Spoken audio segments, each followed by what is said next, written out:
A low voice crackled over the zoo's staff radio. Code Amber. Child missing. Last seen near the bear habitat. Within seconds, every gate locked in place. The leisurely hum of the morning collapsed into a silent tension. Zookeepers dropped feed buckets mid-task. Trainers abandoned routines. Security teams moved in tight formations, eyes scanning every shadowed corner of the enclosures and every path winding through the foliage. The girl's name was Emmy, 3 years old, pink shirt, barefoot. Her mother had turned to tie her shoe near the aviary, and by the time she looked up, Emmy had vanished. Witnesses remembered her giggling near the interactive bear statue. Then nothing. No scream. No trail. Just a child absorbed by the zoo's living maze and somehow erased from its map. The bear exhibit wasn't one of cages or bars.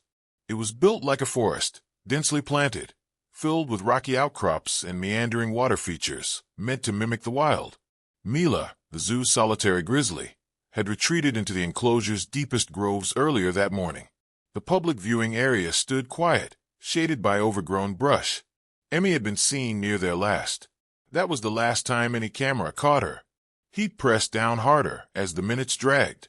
Radio sputtered with updates that offered no relief. Staff formed lines, eyes locked forward, searching. Somewhere within the stillness of the zoo, beneath leaves that no longer rustled and paths that now felt foreign, a child had slipped into the unknown, and the wild was holding its breath. Claire crouched beside the wooden bench, tugging at the loose lace of her sneaker, while keeping one ear tuned to the gentle babble of her daughter's voice. Emmy had been tracing circles in the gravel with a stick, her pink shirt catching flickers of sunlight through the canopy above the zoo's educational garden. It was a peaceful pocket of the bear zone, filled with carved animal tracks and interactive signs meant to teach kids about grizzlies. Claire tied the knot tight. It couldn't have taken more than 10 seconds. When she stood up, the gravel was still. The stick lay untouched. Emmy was gone. At first, it felt like a joke, a childish game of hide and seek. Claire called her name, expecting a laugh from behind a tree or a flutter of movement near the bushes. But the silence that answered wasn't playful. It was complete. A hollowness opened in her chest. She moved faster, eyes darting, calling again, louder this time. Nearby visitors paused. A man looked up from his stroller. A teenager took out their earbuds. People began to glance at one another. The moment was shifting. A child was missing. Claire's voice cracked into panic. A zookeeper on patrol caught her urgency and radioed for assistance. Within minutes, staff swarmed the area, searching nearby exhibits, asking questions, reviewing camera angles. The butterfly house, the reptile zone, the snack pavilion, checked, cleared, empty. Visitors were asked to remain still. Some began to search on their own. Claire moved in frantic circles, hands trembling, heart pounding out apologies into the air. The zoo, once a sanctuary of calm, now buzzed with rising fear. And at its center, a mother stood alone, surrounded by people, but already swallowed by the dread of what she could no longer see. The first review of the camera footage brought a flicker of hope, then a crushing wave of dread. Emmy could be seen walking unsteadily along the stone path near the bear habitat, her tiny figure weaving toward the edge of the educational garden. But then, without warning, she slipped behind a tall section of hedges bordering a rust-colored service gate, an area marked clearly for staff only. The camera caught the swing of the gate slightly ajar. Then nothing. Emmy never re-emerged. The zoo's security chief leaned closer to the screen, rewinding again and again. That service trail led directly behind the bear enclosure, a place visitors were never meant to enter. Staff used it for feeding routines, maintenance, and medical access. And while the perimeter was layered with fencing and alarms, there were blind spots, areas designed to be discreet, so as not to disturb the animals or ruin the illusion of wildness. As the reality settled in, the search shifted from guest spaces to restricted zones. Radios crackled with urgency. Zookeepers were dispatched around the perimeter of the grizzly habitat, scanning fences, checking latches, looking for any disruption. The possibility loomed darker than the heat rising from the pavement. Mila, the bear, had been known for calm, but she was still a wild animal, an apex predator. If a child had slipped into her territory, the consequences could be unspeakable. And the worst part? No one had seen it happen. Only the forested quiet beyond the gate knew the truth. The bear habitat had always been a point of pride for the zoo, a massive, immersive space designed to mimic the rugged beauty of the wild. Towering trees shaded winding paths. Thick underbrush curled between boulders and fallen logs. A shallow stream trickled through the center, catching light in glimmering patches. From a distance, it looked like untouched wilderness. From inside, it felt like something older than time. It was a place meant to give Mila space, freedom, and dignity. A home crafted to mirror the lands she would have roamed had she not been rescued as an orphan cub. Mila was the only bear in the enclosure. Massive, honey-brown, and fiercely solitary. For years, she had been admired by guests for her calm, majestic presence. Zookeepers spoke of her intelligence, her quiet routines, and the particular rhythm of her days. But even the most peaceful animal remained unpredictable under stress. And while Mila had never shown aggression, she had never faced something like this. The enclosure had multiple fail-safes, electric fencing buried within the foliage, motion-triggered alarms, staff-only gates with coded locks, layers of security, tested and retested, but none of them had gone off. No alerts, no perimeter breach, nothing to indicate a child had passed through. That was what left staff in stunned silence. If Emmy had entered the habitat, it meant something had failed, or something had gone unnoticed. And with every minute that passed, the stakes climbed higher. Somewhere beyond the leafy border, in the depth of a space meant only for the wild, a child might be inside, alone, unprotected, and unseen. Jonah had worked with Mila for over a decade. He knew the rhythm of her movements, the subtle shifts in her body language, the way she greeted each day with a slow saunter to the feeding station before retreating into the cool shade of her den. But since Emmy had gone missing, Mila hadn't moved from the deep interior of the habitat. She hadn't touched the fresh salmon left near the stream. She hadn't come for water, and that wasn't like her. On the morning of the second day, as the search stretched beyond the guest paths and deeper into restricted zones, Jonah followed a quiet instinct and walked alone to the rear feeding platform. It was a private space, concealed by heavy brush, used only by staff and rarely seen by the public. As he approached the fence line, he noticed something strange, something delicate caught on the edge of the tall grass. It was a ribbon, pale pink, tied loosely, frayed at the ends, the kind a little girl might wear. His chest tightened as he knelt to pick it up. Beside it, pressed faintly into the soft dirt, was a footprint. Not a bear's, a human's. Small, unmistakable. He didn't need to radio for confirmation. The answer was already in the ground. Emmy had been there, and if she had made it that far, there was only one place left she could be. Inside the habitat, inside Mila's world. The line between human and wild had just blurred. The moment Jonah returned with the ribbon and the footprint, everything changed. What had been a missing persons case within zoo grounds transformed instantly into a crisis of life and death. Emergency wildlife protocols were activated. Staff with tranquilizer training suited up. The perimeter of the bear habitat was locked down tighter than ever before. Guests were moved farther back. Observation decks were cleared. Every eye, every camera, every breath was focused on what lay beyond the thickets of green and stone. But despite the urgency, no one rushed in. Charging into the enclosure could spook Mila, and a startled bear, even one with a calm history, could become dangerously unpredictable. The habitat wasn't a simple exhibit. It was a layered terrain of hidden corners and dense foliage. Forcing entry meant risking a reaction they couldn't undo. Every step had to be precise, calculated, and calm. A silent agreement passed between Jonah and Dr. Elise, the zoo senior veterinarian. They would be the ones to go in. Both knew the animal. Both had moved among the shadows of this enclosure before. Tranquilizer darts were prepared but holstered. The hope was that they wouldn't need them. The two entered slowly through the side gate, the metal locking quietly behind them. They spoke no words, only nods of understanding. With every step, the enclosure felt larger, older, quieter. Somewhere in this carefully crafted wilderness, a massive grizzly lay hidden. And maybe, just maybe, a child lay beside her. No one knew what they would find, only that this moment would shape every second after it. The air inside the enclosure felt different, thicker, slower, as if time itself had lowered its voice. Jonah and Dr. Elise moved in cautious silence, boots pressing into soft earth, eyes scanning for any flicker of movement. The dense brush parted only slightly ahead, offering brief glimpses of sunlit rocks and tall grass swaying under the breath of the morning breeze. And then they saw her. Mila lay stretched beside the rock den, her massive body partially hidden beneath the leafy canopy. Her head rested on her front paw, eyes open but calm. She didn't stir. She didn't growl. She only watched. But it wasn't just the bear that took their breath away. Curled gently into the crook of her forearm, like something placed rather than lost, was Emmy.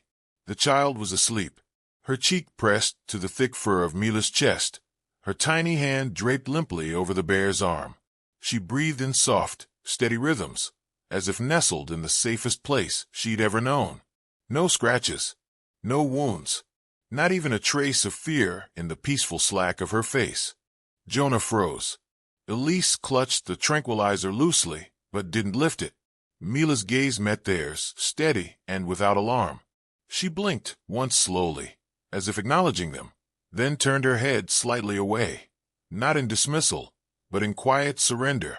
There was no danger here, no rage, no instinct of violence, only stillness, only trust, only a moment so raw, so impossible, that it pressed into the soul like a prayer no one dared to speak aloud. No one moved at first. The moment held them in place, as if the world itself was afraid to exhale. Jonah stood transfixed, eyes on the child tucked beneath a creature of immense power, a predator by nature, but now, impossibly, a protector. Elise didn't speak. Her hands trembled, just enough to betray the weight of the moment. Every instinct told them to act fast, to rescue, to intervene. But something deeper urged patience, stillness, respect. Jonah took one cautious step forward, his voice barely above a whisper. Emmy. The name floated gently into the air, like a breeze against still water. Mila's ears flicked. She shifted her weight slightly, her massive paw withdrawing an inch from the child's back. But there was no tension in her movement, no growl, no warning, just a quiet yielding, like a door opening without a sound. Emmy stirred, blinking slowly, as if waking from the softest sleep. Her small body unfurled from the curve of the bear's side. She didn't cry. She didn't cling. She looked toward Jonah with the sleepy trust of a child who knew she was safe, even here. She stood, brushed her hand along Mila's for one last time, and walked forward. Jonah met her with open arms, lifting her into a hold so tight it stole the weight from his knees. Behind them, Mila lowered her head to the earth once more, closing her eyes not in dismissal, but in peace. She had let the child go, and in doing so, changed everything. As Jonah emerged from the side gate of the enclosure, Emmy cradled in his arms. The silence that had gripped the zoo for 2 long days shattered. Cheers erupted from the gathered staff and onlookers, followed by sobs, raw, unfiltered, and human. Some clapped, others dropped to their knees in disbelief. A wave of relief swept over the grounds like a gust of warm wind after a long storm. Claire broke through the crowd with a cry so primal it pierced the noise. Her feet barely touched the ground as she sprinted toward them, arms already outstretched, face streaked with tears and sweat. Jonah barely had time to bend down before she pulled her daughter into her chest, collapsing onto the grass with the weight of love, fear, and overwhelming gratitude. Emmy didn't resist. She wrapped her arms tightly around her mother's neck, her tiny fingers gripping the fabric of Claire's shirt. There were no tears, no confusion in her expression, just calmness, as if she had simply woken from a long nap in a place that had made her feel safe. Claire sobbed into her daughter's hair, whispering apologies, thanks, and prayers all at once. Emmy pulled back just enough to meet her mother's eyes, and then, with a voice barely louder than a breath, she said one word, "Bear." Behind the fences, the enclosure remained still. Mila never emerged from the shaded grove. She didn't come to the edge. She didn't look back. She had done what she came to do. And then, she had disappeared into the quiet. At the on-site veterinary clinic, Emmy was placed gently onto an exam table, still holding her mother's hand, her expression distant but calm. Doctors and child psychologists worked with quiet urgency, prepared for the worst: lacerations, bruising, trauma, shock. But as each test result came back, as each layer of clothing revealed only clean skin and unbroken bone, the team began to exchange looks of disbelief. There were no bites, no scratches, no signs of being dragged or mishandled, just slight dehydration and a faint bruise on one knee, likely from before her disappearance. Her heartbeat was steady, her body temperature miraculously normal. Even her emotional state seemed far more grounded than anyone expected. She was alert, responsive, and serene, as though she had never been in danger at all. Meanwhile, Mila had been observed from a distance. Cameras captured her movements in the hours following Emmy's recovery. She showed no signs of agitation, no pacing, no aggression. In fact, she returned to her den and rested quietly, as if a long responsibility had finally been lifted. Her behavior was not predatory. It was maternal. Zoo biologists, animal behaviorists, and outside experts flooded the staff inboxes with questions. Some proposed imprinting. Perhaps Mila associated the child with a long-lost cub. Others suggested maternal transference, triggered by a scent, a sound, or something no one could quantify. But in truth, no one had a definitive explanation. A week later, while coloring at home, Emmy drew a bear. Not a scary one, not looming or fierce. A soft, round figure, curled on its side, with a child sleeping safely in the curve of its arm. The bear had no claws in the picture, just eyes half closed, and a small, unmistakable smile. Jonah stood alone outside the habitat long after the zoo had closed, staring through the foliage that had once hidden a miracle. His thoughts drifted to Mila, not the massive bear the world now saw as a symbol, but the cub she once was. Orphaned, barely clinging to life, found alone near a logging site, and brought to the zoo wrapped in a blanket far too large for a shivering frame. He remembered feeding her from a bottle, watching her paws grow larger, her instincts sharpen. As she matured, she was slowly rewilded into a custom-built enclosure meant to simulate freedom, to let her be a bear again. It had worked, or so everyone believed. But when Jonah saw her lying there, cradling Emmy like something sacred, it was as if the walls between wild and human had dissolved. Mila hadn't reacted with confusion or aggression. She had responded with memory. Something in Emmy must have triggered a dormant piece of her past, a flash of when she, too, had been small, frightened, and held in the arms of something kind. Jonah no longer believed it was coincidence. He believed it was recognition, a second chance. And though science scrambled for answers, he knew in his bones that something ancient had stirred, something that defied everything he'd been taught. The world didn't wait long to catch up. Within hours of the story's release, media crews descended on the zoo. Headlines screamed across every platform. Grizzly Guardian. The bear who chose to protect. Child saved by beast. Footage of Jonah carrying Emmy out of the enclosure aired on every major network. Viral photos showed the girl peacefully asleep against Mila's chest, while analysts dissected every second of grainy footage captured by hidden cameras. Debates followed. Was it training? Was Mila ever truly wild? Was this behavior imprinted from human contact? Experts fought over interpretations, but outside the arena of opinion, something more profound was happening. The zoo received thousands of handwritten letters, most from children. Crayon drawings of bears and hearts flooded the staff offices. Messages read, "Thank you, Mila, and I wish all animals were like her." Spiritual leaders called it divine intervention.